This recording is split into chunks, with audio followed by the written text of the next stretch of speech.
Hi, it's Julie from One Fresh Meal, and I'm going to try this again. I just got on here and I lost internet connection, so it kicked me off. Here I am again. I know it's kind of late. I just decided to get on here and get this video done because I promised I would have something on Thursday, and it is still Thursday here in San Diego. So anyway, tonight we are going to talk about millet. And a lot of times I get people that say, millet, oh, that's what you get in bird feed. Well, yeah, I think that they do put it in bird feed, but you can eat it too.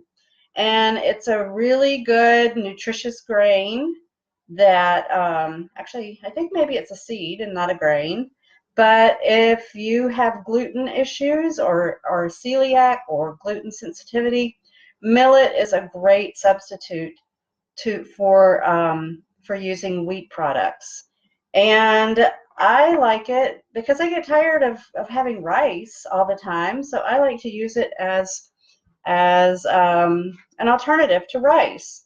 And also, if you like couscous, if maybe you like couscous, but did you know couscous is made out of wheat? It's not a real grain. It is a pasta product made from wheat.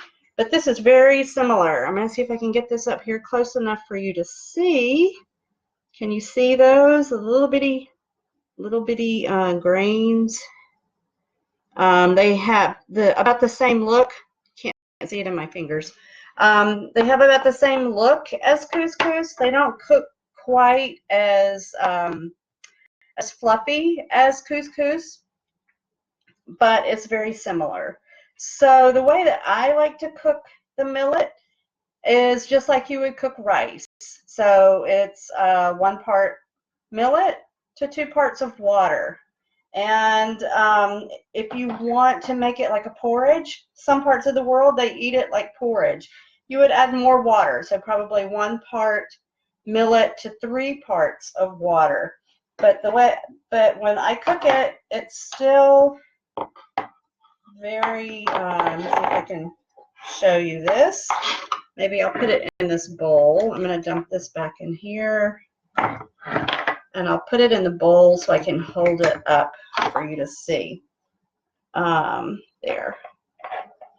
The trick to keeping the millet like this and not turn it into porridge, also besides the less water, is not to stir it.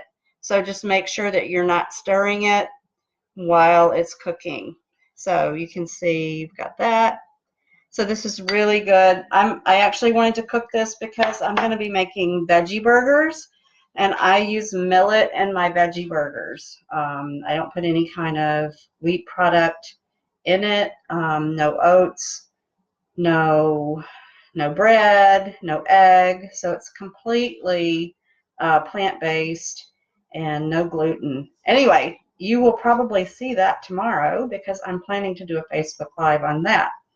Anyway, that's it for millet, and if you have any questions, please just leave a comment below. I would love to hear from you, and I will be seeing you again tomorrow. Bye-bye.